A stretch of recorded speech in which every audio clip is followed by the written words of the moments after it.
This is Remote Daily, your daily dose of inspiration. Today, we are continuing the conversation that we started last week about what's the future of fashion and what is the future of working in fashion? How does it touch on environmental justice, on sustainability? Custom Collaborative is training, mentoring, and advocating for and with no and low income and immigrant women to build the skills necessary to achieve economic success in the sustainable fashion industry and broader society. And I'm so excited to have Ngozi Okaro on the show with us. Ngozi, welcome. Thank you. And Ngozi, I mean, preparing for this show together with Liz was like a pure joy, because I think we will get maybe to 8.1% of all the amazing things that you're doing and the person that you are. But we will try to dive in and share with people more of your mission. You told us preparing for today that since you were in first grade, you wanted to be a lawyer. I mean, hello, because you liked that law was all about fairness and order. And you did it all the way from first grade to college.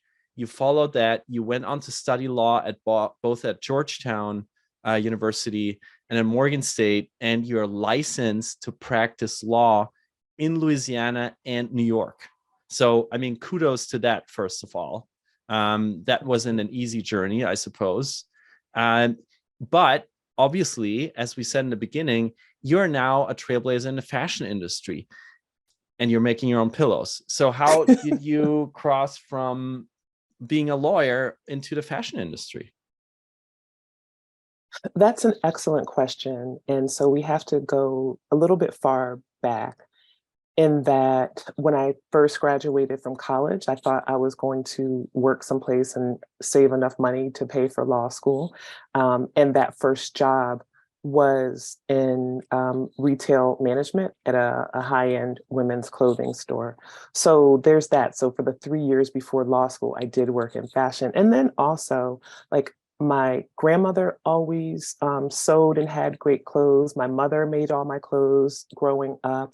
So like fashion has always been important and meaningful to me, but getting to this point, so leaving the practice of law and working in nonprofit,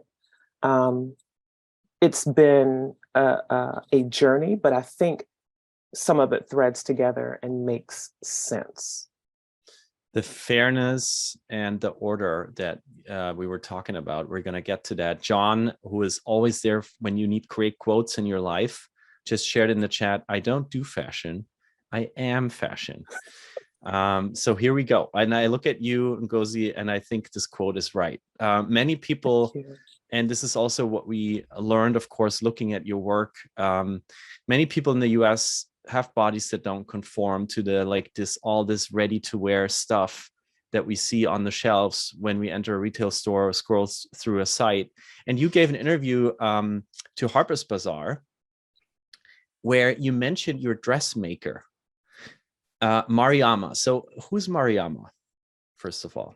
Yes, for sure. So Mariama is a woman who lives in the Bronx, who I met, I guess in 2011. I was getting married and my sister brought me some fabric from Nigeria, and I needed to have like some honeymoon dresses ready to go in 4 days. And so like we walked up and down the street looking for a dressmaker, and I looked in this small corner of a shop and she was there and made me these amazing dresses. And then I started, going to her house. And so I guess I've been, with Mariama for a dozen years now.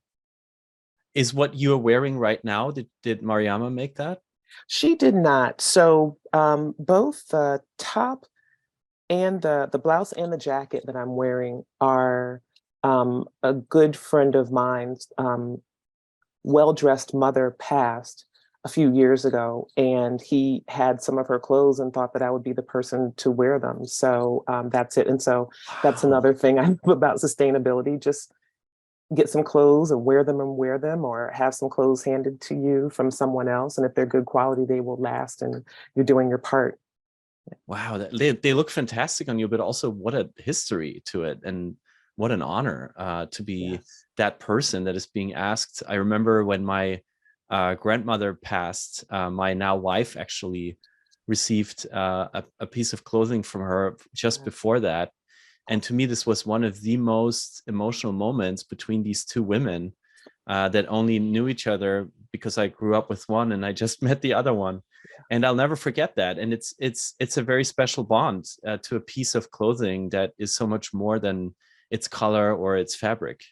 You're wearing a Yes, story. absolutely. I think that's absolutely right. It's a story. And my favorite pieces of clothing were my late grandmother's. And so whenever I want to feel like powerful and strong, then I'll put it on and think of like what grandma went through and how like I can do this all. Definitely. Wow. And I want to come back to Mariama, because you said she made all these amazing dresses for you, but she was also somebody who had a very, very low income and an amazing talent and craft. And I think you also recognized something in that moment that led you to become the founder that you are now of Custom Collaborative, which you have founded in 2016. So how did that come together? How did Mariama spark what you're doing now? Yes. So Mariama was making me these great dresses and pantsuits and everything, and charging me like very little of what she should. Like the prices were barely like the off the rack clothing. And everywhere I went, people would ask me where I got this dress, how they could get one made.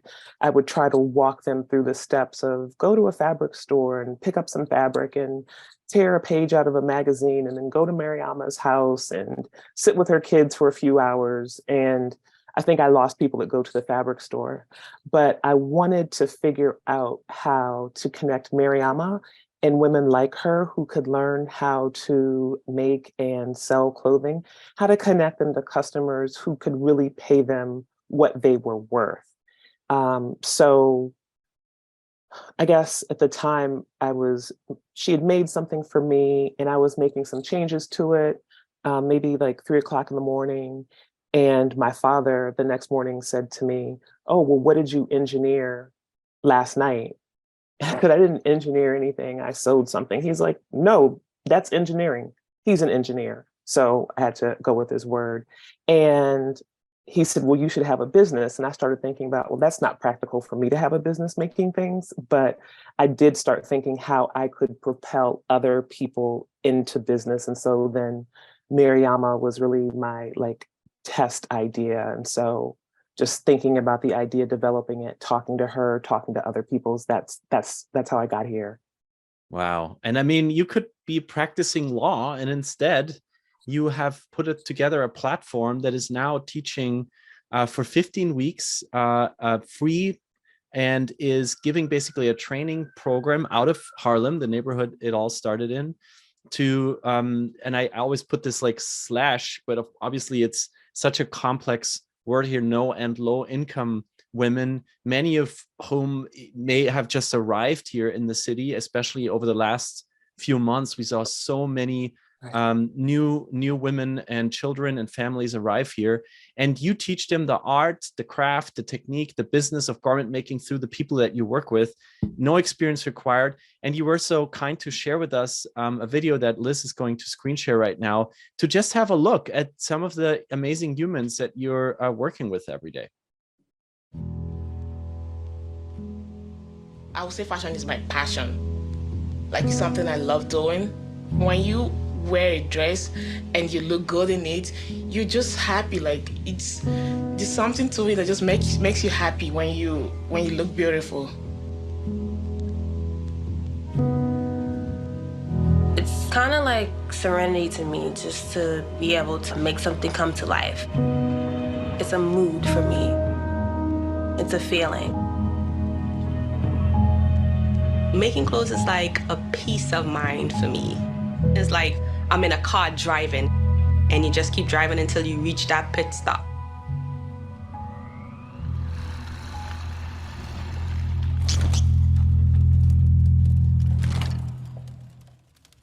I think in this country, we're very disconnected from the clothes that we wear, because it just doesn't make sense to throw away clothes.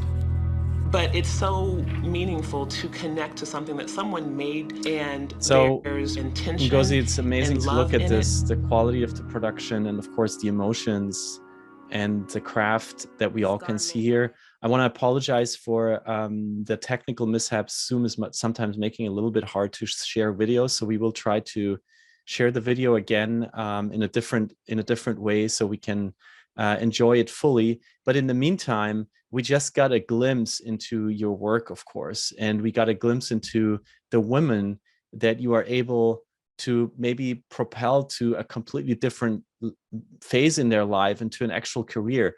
So first of all, how do you even find them? How do you even get in touch? Because many of them, and I have experienced this myself with the school that my daughter goes to, where we had many new families arrive, they're not coming here with a set of contacts and a network and even any structure to their lives. They're in a very, very difficult phase of their lives. So how do you find them? How do you get in touch? And how do you actually also make them be a part of what you do? Yeah, so we have several ways to connect with the women who are in our programs. One of the ways is through putting flyers and advertisements everywhere we think they will be. So that could be libraries, dollar stores, bodegas, houses of worship, community centers. So wherever we think that our target population will be, we'll flyer there. And then we have relationships with about 100 or more other nonprofits. And so we share the information with them so they can post flyers in their offices.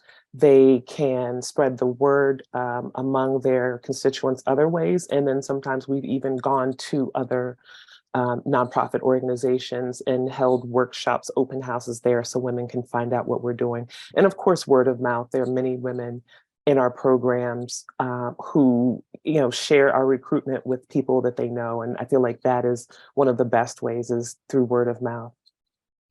We just saw many of them are mothers. Of course, you have many, many languages. How do you bridge these gaps, these challenges? How do you help them to actually take the time and the courage to then come to the class? Because one way to reach them and put out a flyer, it's the other to actually get them to commit to it.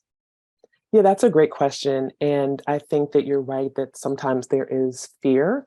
So one of the things that we do is we host open houses. So we have a flyer that we share, come to this open house. And at the open house, we walk them through what will happen in the program, but we also have someone who has already been through the program to explain to them, right? So then it's like a peer relationship. So it's not just me telling you, it's someone who you relate to and has a similar experience to your own, who's sharing and encouraging you and saying, like, I did it, you can too. And so I think that's the most confidence boosting thing for people, is the network of folks around them who are with them and who have come before them. Amazing. And we had a guest on the show. Her name is Nora Abustate. She runs a organization called Craft Jam, where her purpose, her mission is basically to reintroduce crafting to America and to our generation, or the Zoomers, let's say, who are working and living digitally, because we need to do things with our hands. Now, you have a different target audience and different populations. We just saw it on the website, over 20 nations. How many people that you interact with are actually already skilled in crafting and come to you with some sort of experience or knowledge? Very few. I would say probably about 20% of the women who come into our programs already have knowledge of how to sew, or actually almost none. Maybe one person who has come in has had some idea of like how to design, so how to make a pattern for clothing. But most people come in with no experience. And so it is a testament to our great instructors that people can get from that place to making a full outfit for someone, a custom outfit for someone 15 weeks later. That's fantastic. And we will see some of that in just a second. Before that, I just wanted to ask, what are some things that you have learned from the women, from the people that you teach? Because as we all now know, when you learn, you teach. When you teach, you learn. So what are some things ever since you started this a couple of years ago that you have learned? Yeah, and so that is such a great question, because I believe that any relationship, like, it's two ways. So it's not just me teaching you something and you receiving. It's a bilateral exchange.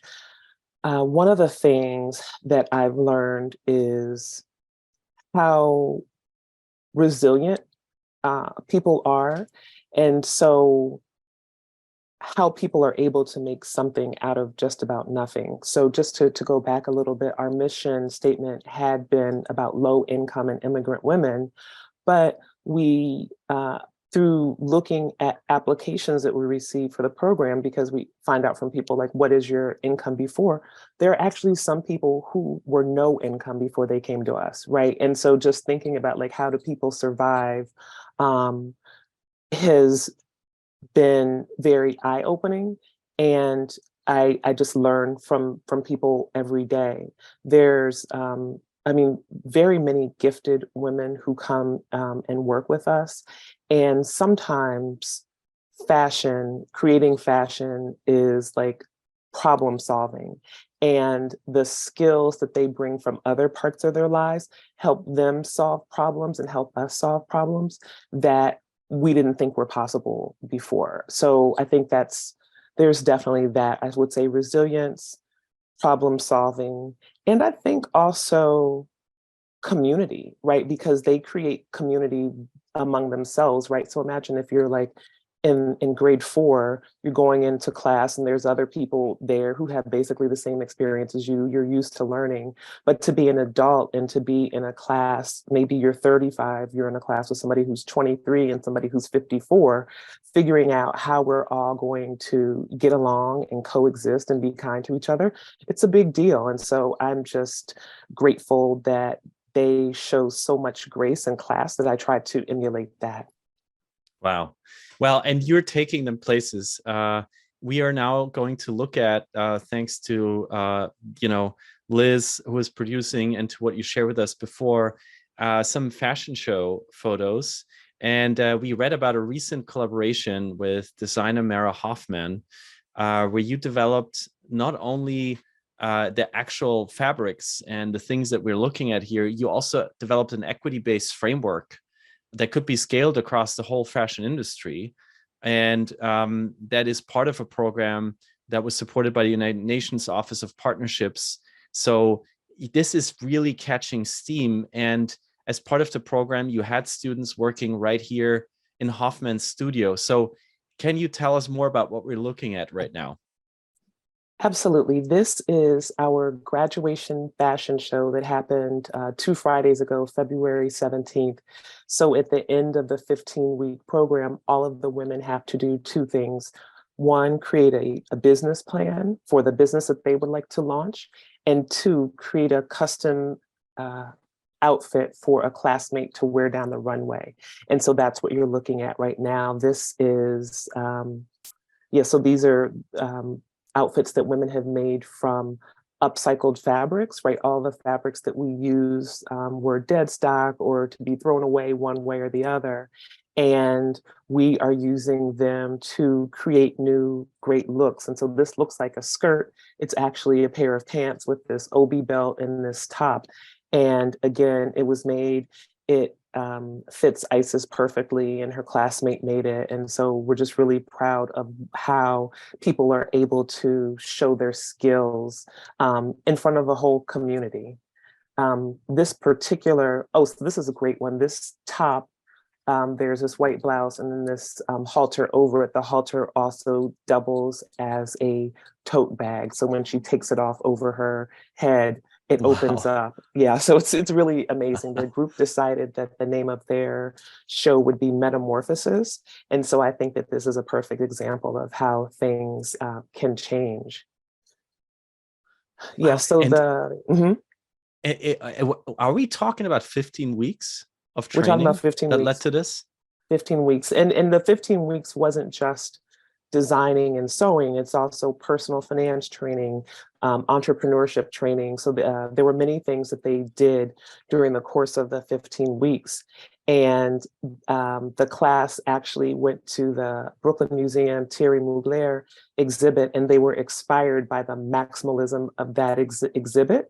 And so they made their clothing with that as inspiration. And we were very fortunate that the curator of the Mugler show came and was one of the judges. So he's standing right next to me. So it was a great day. It's so great to be able to celebrate people, for sure. Yes, and at Custom Collab on Instagram, you can check out what we just saw. John is adding a quote from Mr. Lagerfeld himself. Fashion is a language that creates itself in clothes to interpret reality. I think that is touching on a lot of what you do. But when I looked at this, I see so much talent and I see so much craft. For me, who is not maybe you can tell from my shirt, I'm not a fashion expert, but I have joy. I feel something when I look at this, and I wonder what happens to all this talent. So when people sort of graduate from your program, and now they have the skills, they have the knowledge, they have a community, where do they end up? Like, where do their journeys go? Where do you see these women go? Many places. So some people will start their own custom line, like some people are doing home goods, right? So maybe I can buy pillows from someone else. Some folks are doing custom gowns. I think there were some in that Harper's Bazaar piece. There are people who have ready to wear lines. People going and working for other companies, right? So we're fortunate that we've, over the past year, been able to start both internship and apprenticeship programs that allow the women to be placed with different companies so they can learn more skills and possibly go and work at these companies for the long term. And then, of course, some people are placed in regular jobs.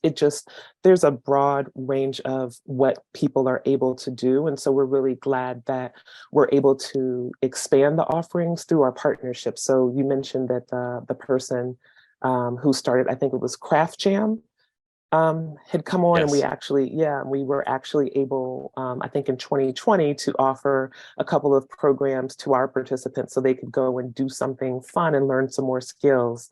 We're funded by Chanel and some others to really continue to do this work and grow women's place in the fashion industry from being invisible to seen and recognized for their talents and skills. I'm glad that we just quoted Coco Chanel as a fitting piece to this. And I also want to quote Mara Hoffman, the designer that you collaborated with for the show that we just saw. Mara called you an quote unquote epitome of leadership, a presence of strength and resilience. Mic drop on that one.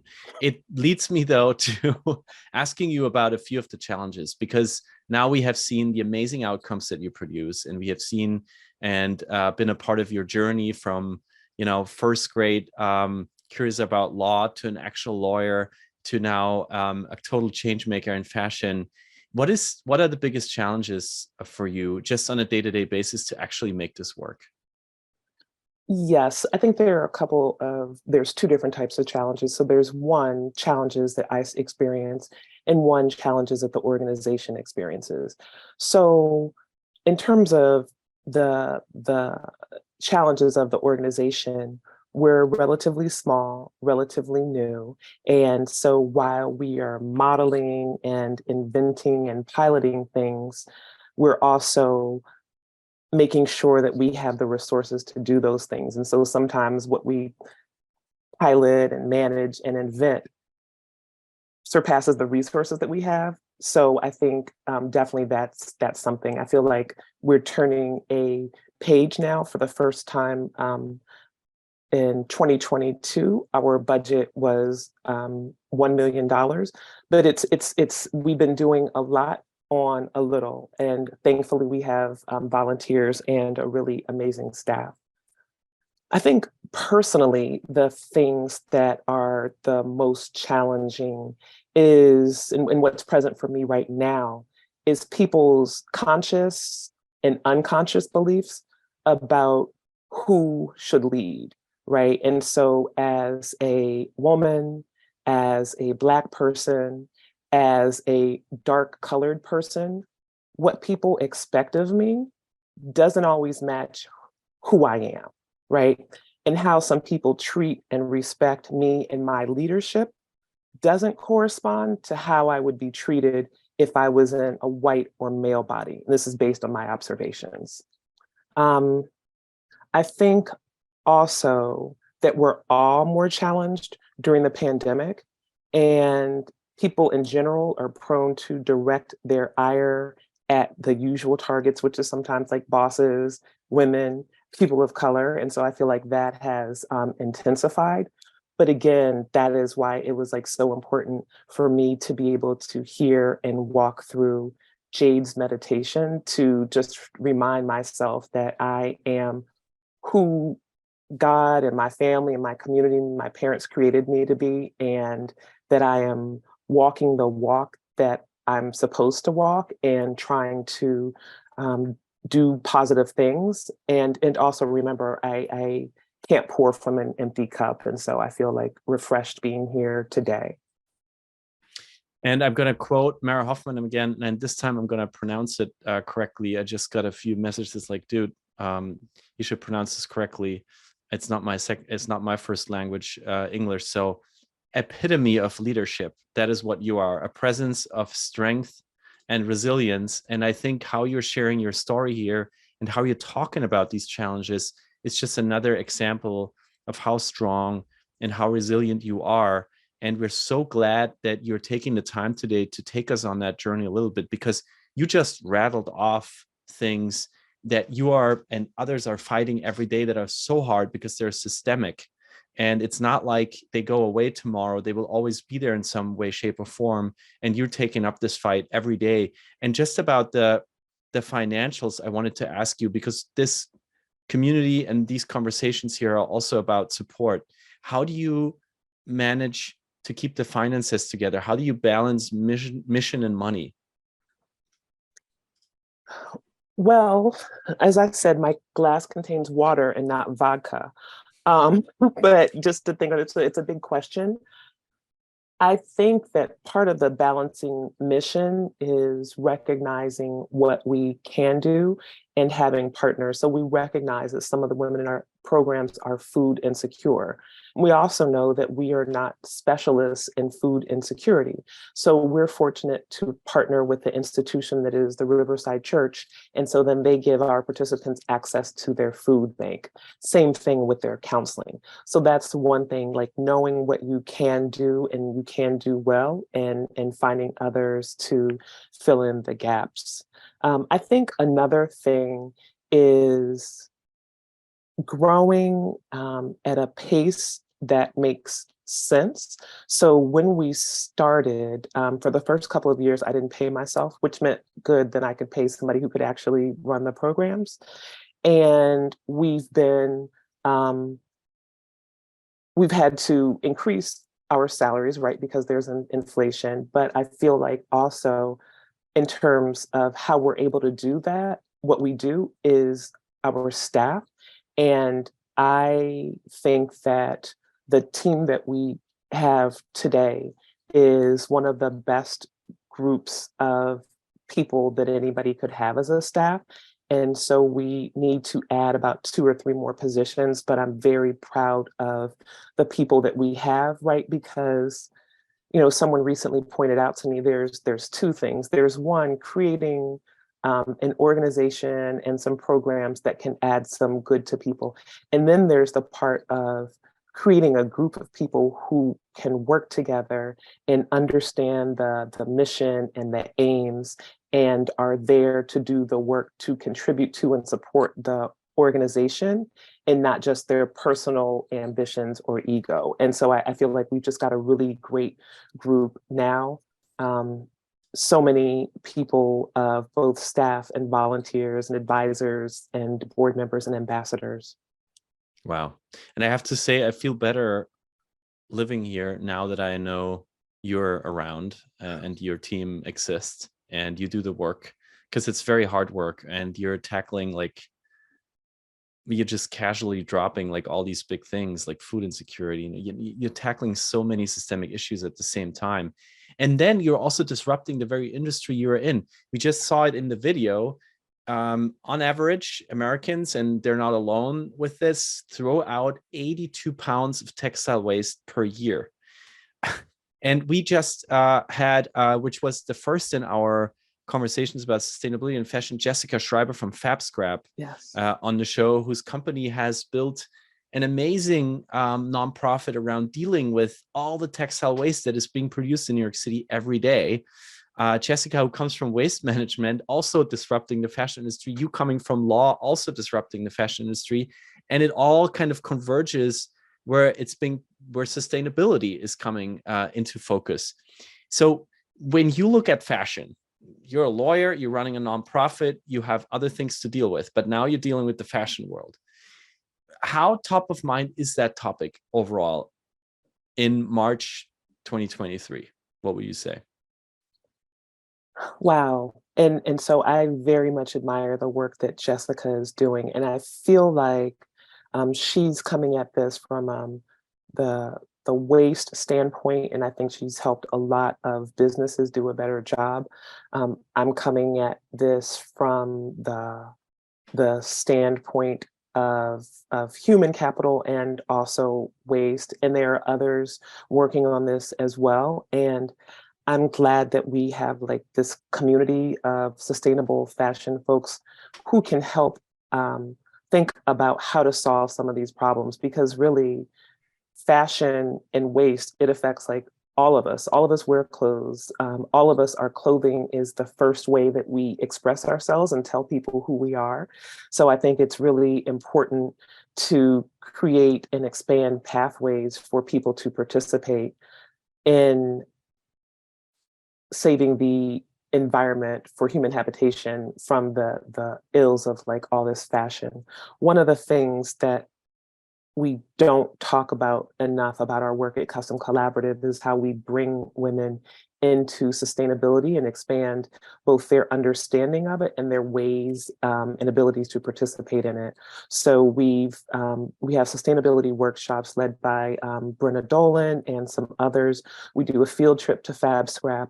But again, the women come to us and say, well, at home, I'm from Angola or Mexico or whatever, we don't have this term sustainability, but the practices that we use mirror what sustainability is. And so I think it's so important to have like so many different viewpoints and vantage points into sustainability and how we can work together on this fashion problem, that I just get really excited because I know that, you know, together, a lot of good minds and good intentions, and of course some financing together, we can figure out a way to not throw away so many clothes and incinerate clothes and fill landfills.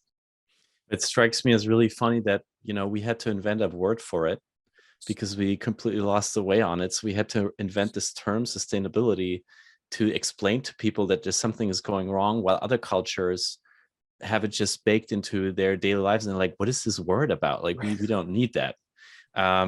It's such a great change of perspectives that you're bringing to us. And I also wanted to ask you about this. How could we all that are listening to you right now apply this in our own lives? Because one thing you have said before is that we're disconnected from the clothes that we wear.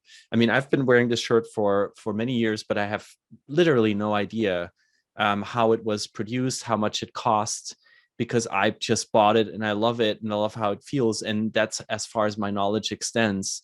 So how do you get people like me who are more on the consumer side but want to be better about it? How do you get me to realize like the impact that I create by buying clothes? Like, how can I tune into that topic as a consumer? Yes, What would you yes. recommend? Yeah, great question. And first of all, you got a heart and you get props for wearing the same shirt for years. That's great. So that's like super important, right? Because a lot of what has happened in the past couple of decades is that people buy clothes and wear them once or twice, or don't wear them at all and throw them away. So even if you buy clothes at some of the stores that do fast fashion, even wearing them for as long as possible is helpful. So I think that in terms of the impact that people's choices have, like, I don't want people to feel bad, but I just want people to figure out, like, what can they do? So the first time somebody said this to me, I didn't like the idea because I'm a little bit of a germaphobe. But like, one thing is, you don't have to wash your clothes every time you wear them, right? Like your underclothes, yes. But like that shirt you're wearing or your jeans or whatever, you don't have to continue to wash them so much for a couple of reasons.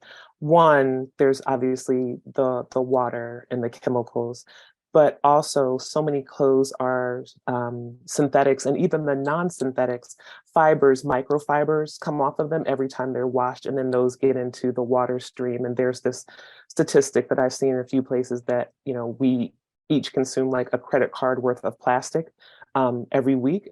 But that's because the plastic is in the water streams and even in the food systems. And if we eat animals, it might be in their cells as well.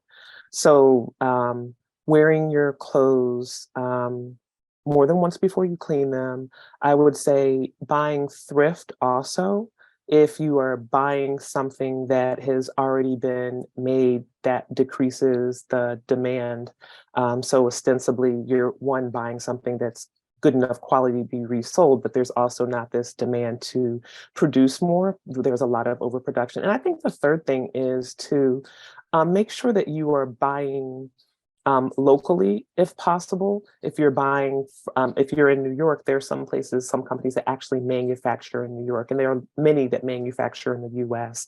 So that cuts down on the carbon footprint, and it also allows us to be a little bit more mindful about what conditions the people who made the clothes were in.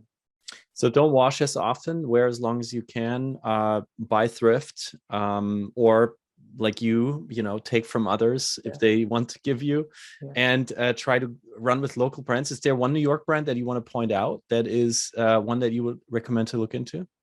Well, I mean, so the first thing that comes to my mind is the obvious, Mara Hoffman. I just was there yesterday with a friend who was buying her wedding dress. So that is definitely a local one.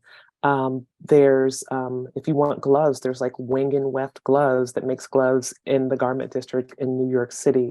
So there are a few.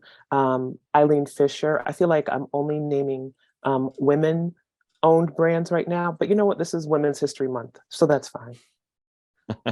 Thank you so much. And we have one more announcement, because you are on the steering committee of an upcoming initiative on March 10th here in New York City, for everybody who's in the tri-state area, hosted by Barnard College, called Circularity Day.